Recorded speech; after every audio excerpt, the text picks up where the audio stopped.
desejado de todas as nações. Capítulo 1. Deus conosco. Chamá-lo-ão pelo nome de Emanuel, Deus conosco.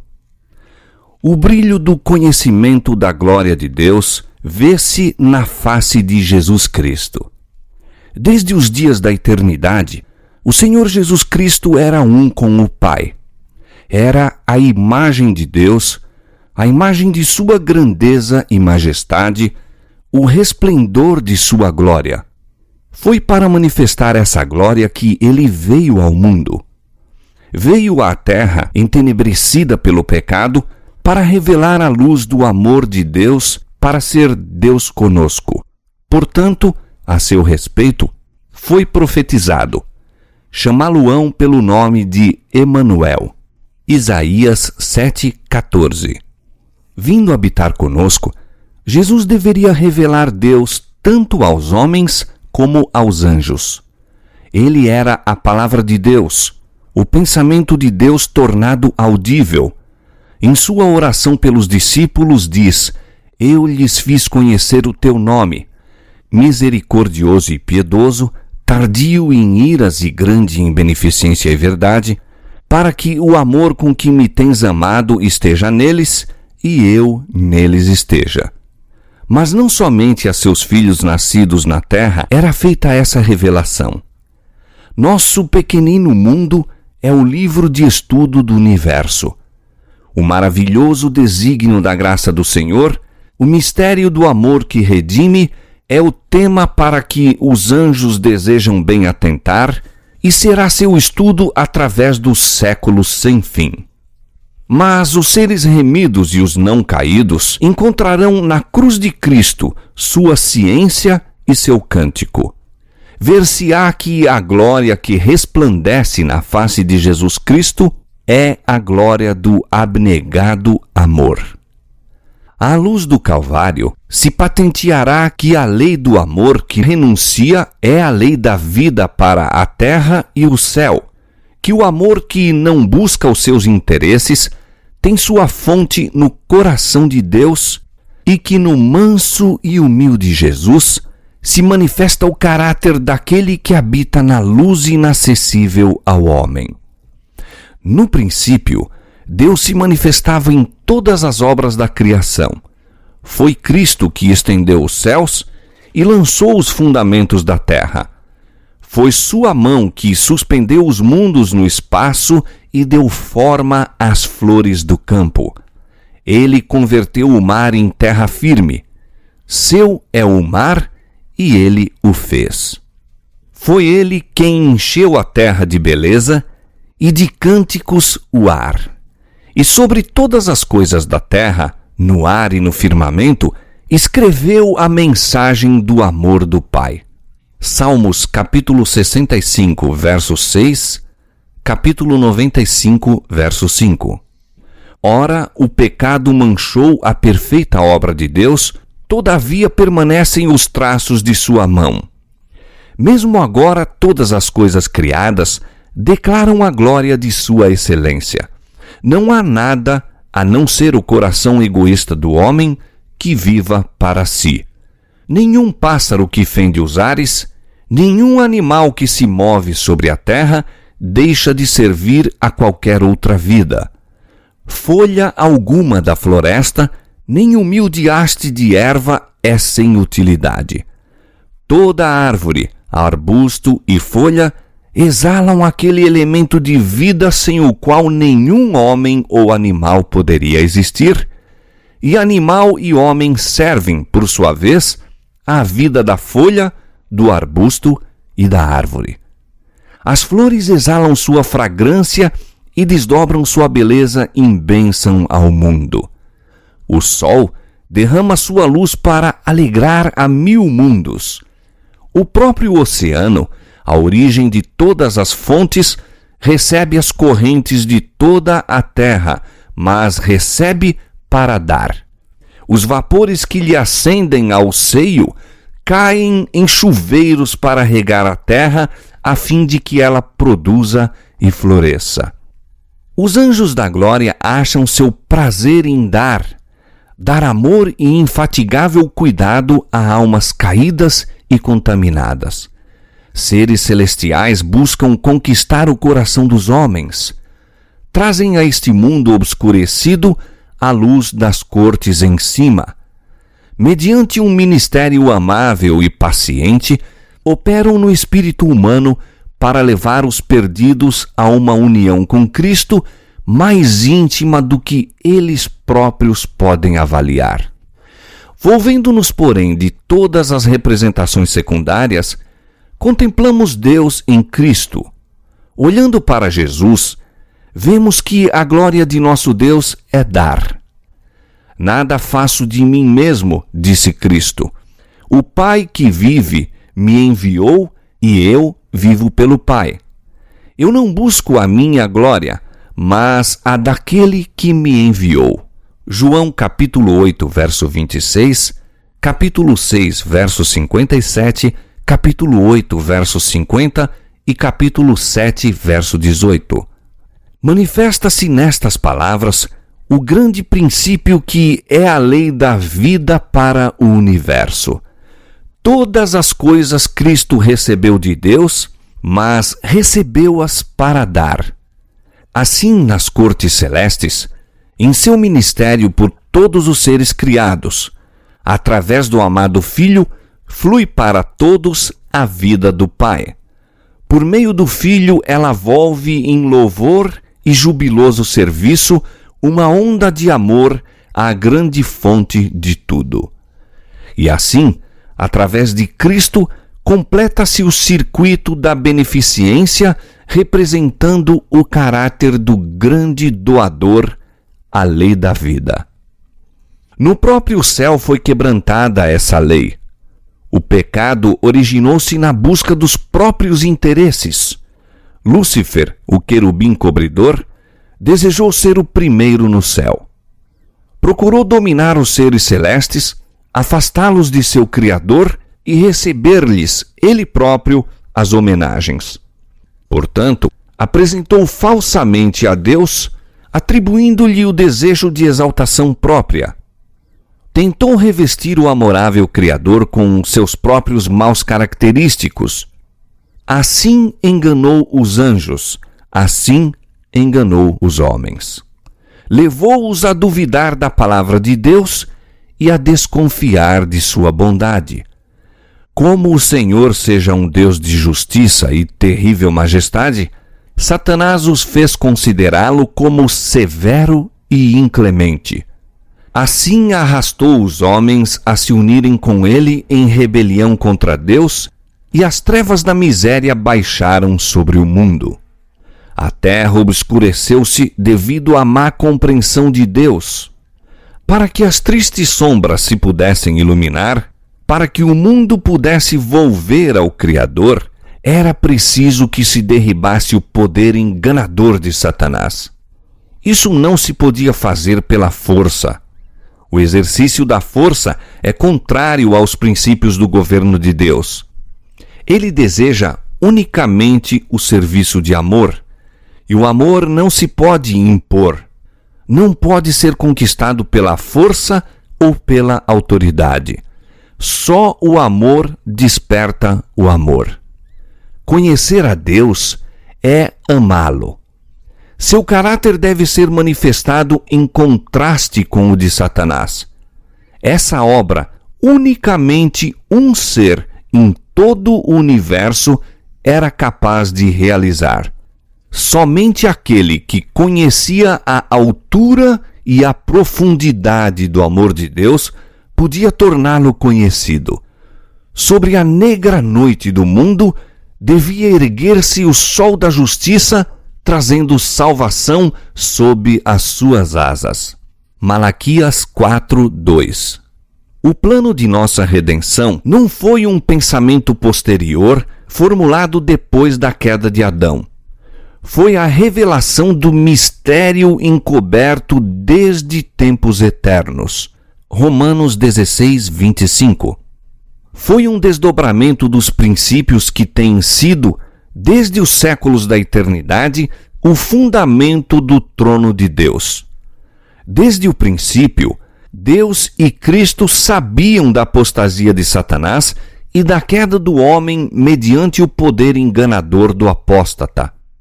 Deus não ordenou a existência do pecado, previu-a, porém, e tomou providências para enfrentar a terrível emergência.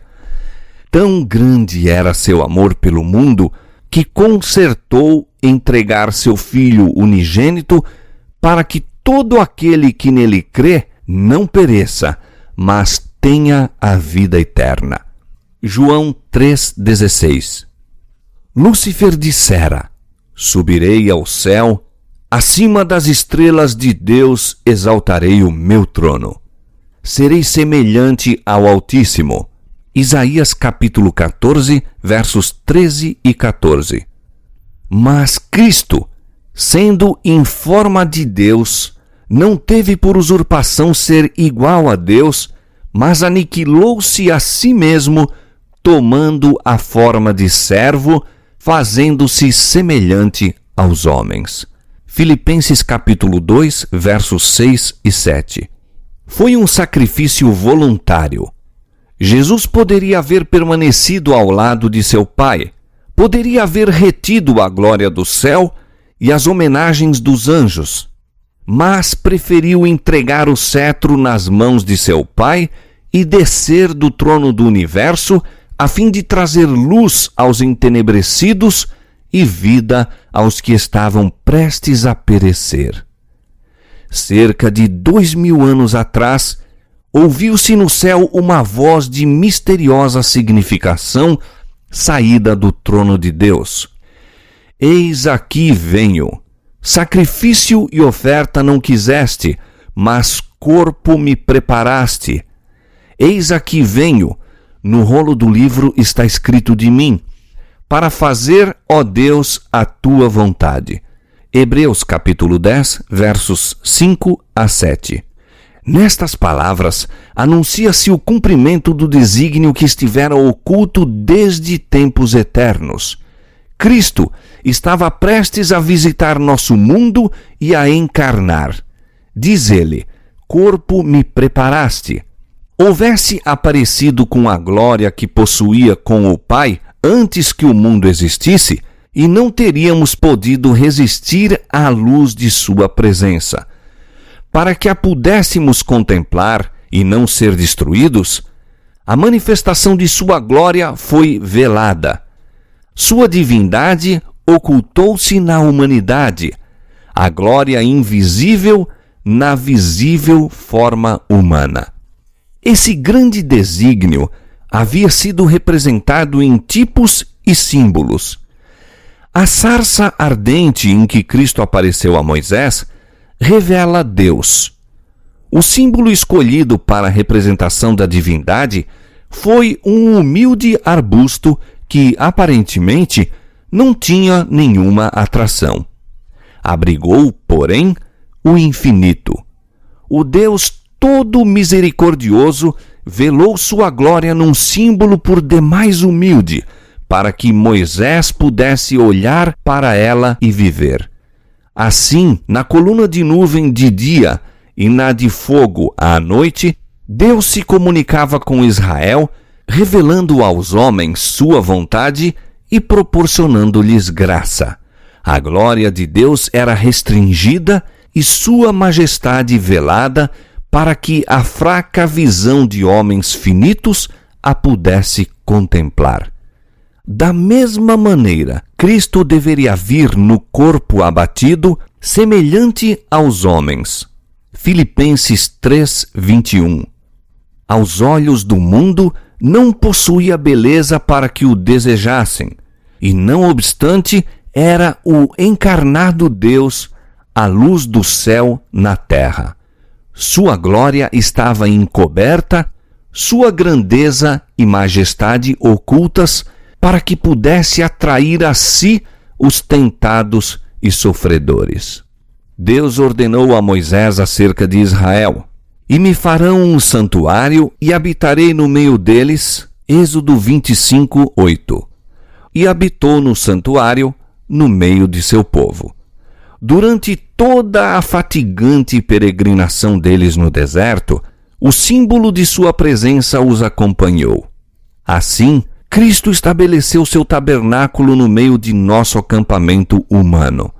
Estendeu sua tenda ao lado da dos homens, para que pudesse viver entre nós e tornar-nos familiares com seu caráter e vida divinos.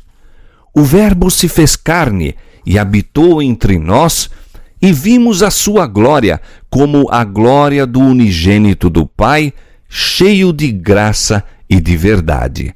João 1,14.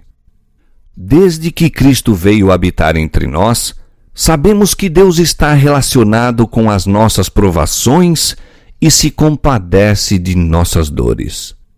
Todo filho e filha de Adão pode compreender que nosso Criador é o amigo dos pecadores, pois em toda doutrina de graça, toda promessa de alegria, todo ato de amor, toda a atração divina apresentada na vida do Salvador na terra, vemos Deus conosco.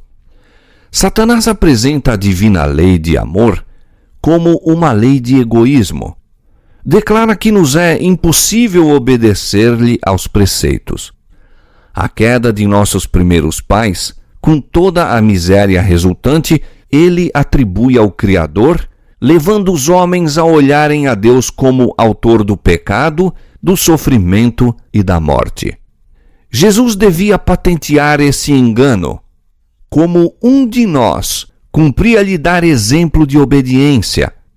Para isso tomou sobre si a nossa natureza e passou por nossas provas. Convinha que em tudo fosse semelhante aos irmãos. Se tivéssemos de sofrer qualquer coisa que Cristo não houvesse suportado, Satanás havia de apresentar o poder de Deus como nos sendo insuficiente. Portanto, Jesus, como nós, em tudo foi tentado. Hebreus capítulo 2, verso 17 e capítulo 4, verso 15.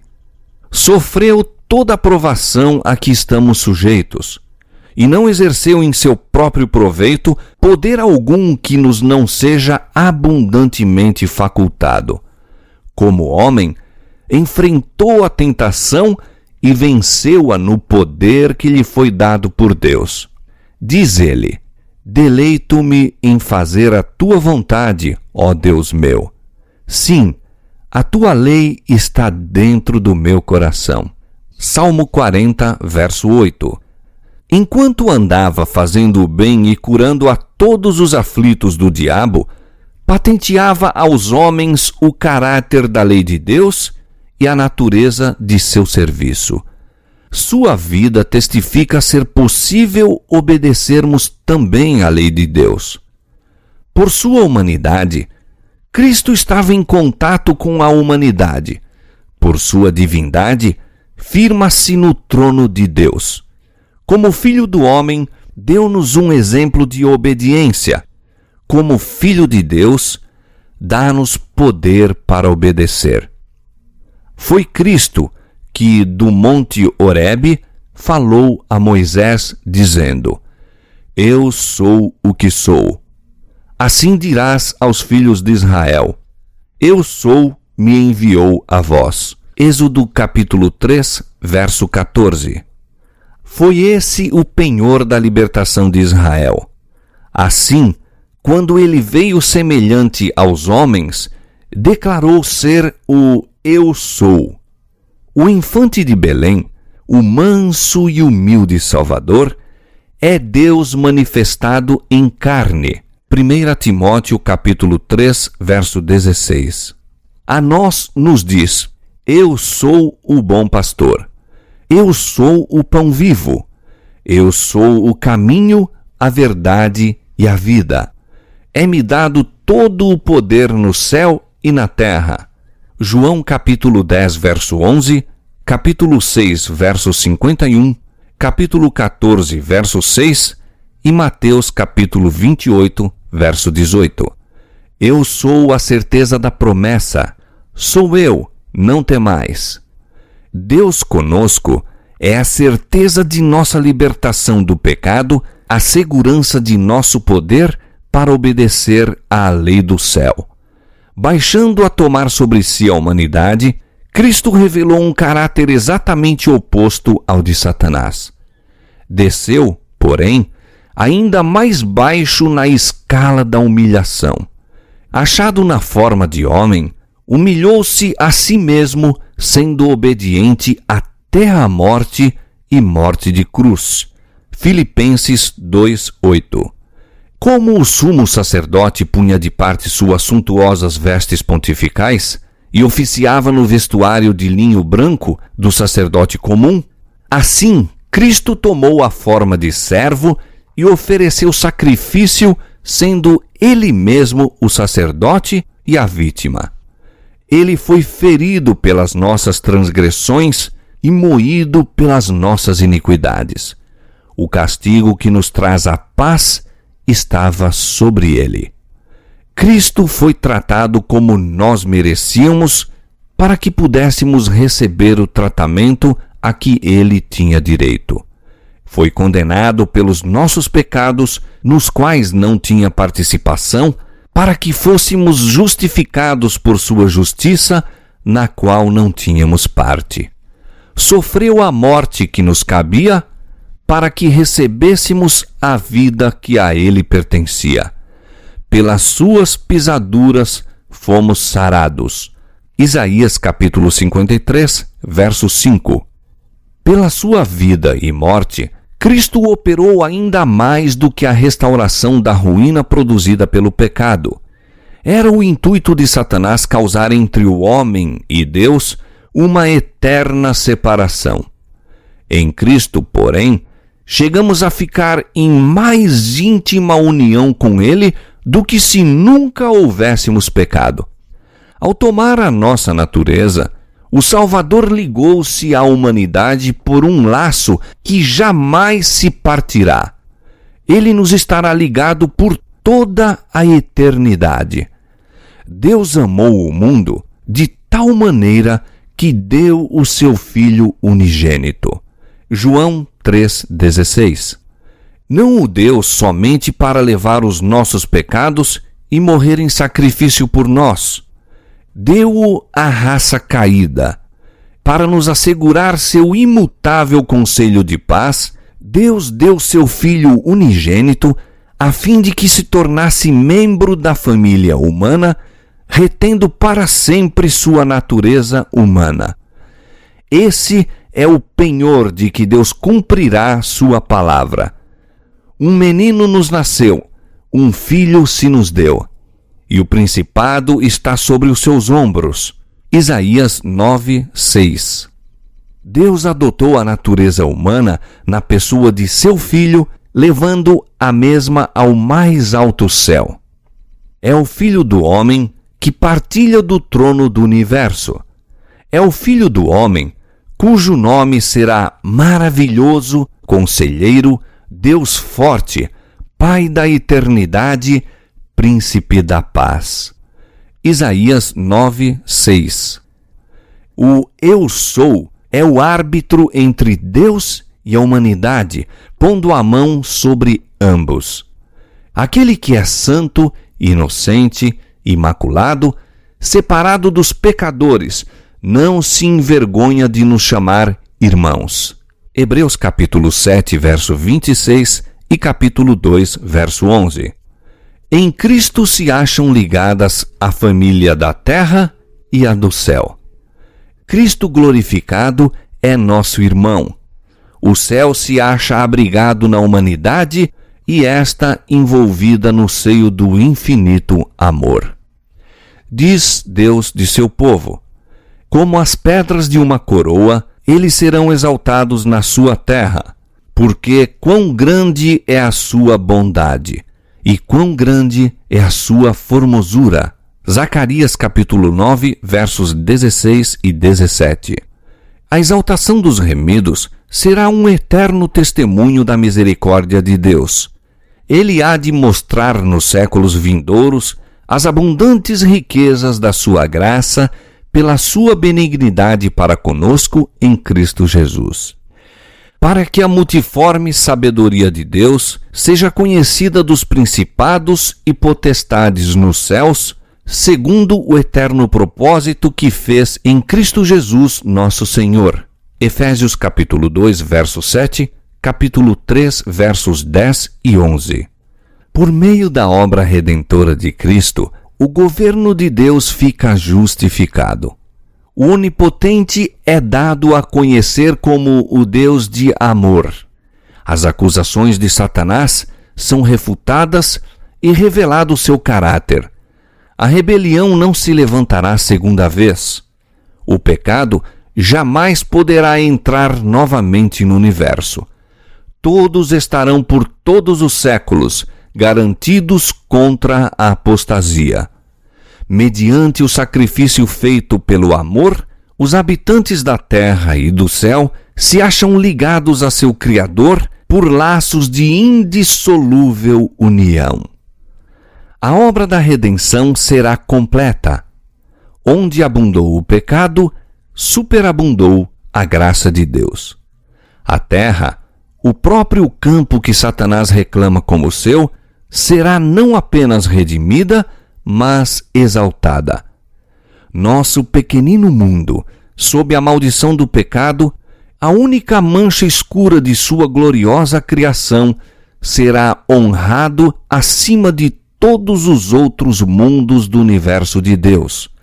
Aqui, onde o Filho de Deus habitou na humanidade, onde o Rei da Glória viveu e sofreu e morreu, aqui, quando ele houver feito novas todas as coisas, será o tabernáculo de Deus com os homens, com eles habitará, e eles serão o seu povo, e o mesmo Deus estará com eles e será o seu Deus. E através dos séculos infindos, enquanto os remidos andam na luz do Senhor, hão de louvá-lo por seu inefável dom. Emanuel, Deus conosco.